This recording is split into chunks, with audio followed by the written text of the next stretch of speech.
Unjustified and unexplained was how the head of NATO described Russia's build-up of troops on its border with Ukraine after a meeting with Ukraine's foreign minister in Brussels. Russia must end this military build-up in and around Ukraine, stop its provocations and de-escalate immediately. Russia has deployed naval ships, heavy armour and tens of thousands of troops. In recent weeks, violence has risen between Russian-backed separatists and Ukrainian forces in Ukraine's east. Ukraine's foreign minister said NATO must respond to what he called a threat of war.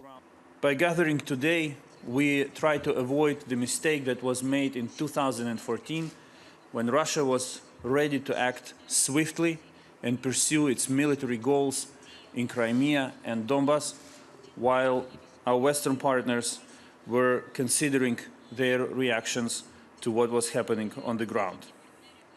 Russia will not be able to catch anyone by surprise anymore. KULEBA also discussed the situation with the US Secretary of State, who's on a 3-day visit to Brussels. The US will station an extra 500 troops in Germany.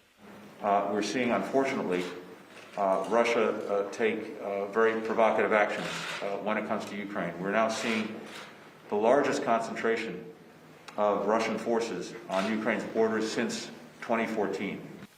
Kremlin officials say the troops are on a training exercise and that Ukraine has been acting provocatively.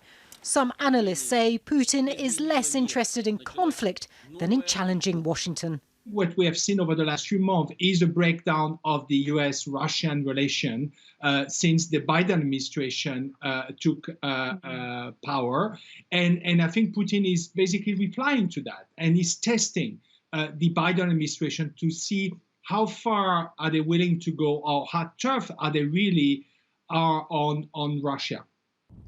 Kyiv wants NATO to fast-track its request for membership of the alliance. Ukraine's president says such a move would help end the conflict with Russia by sending a clear message to Moscow that Ukraine's sovereignty could not be threatened. Natacha, Butler, Al Jazeera, Paris.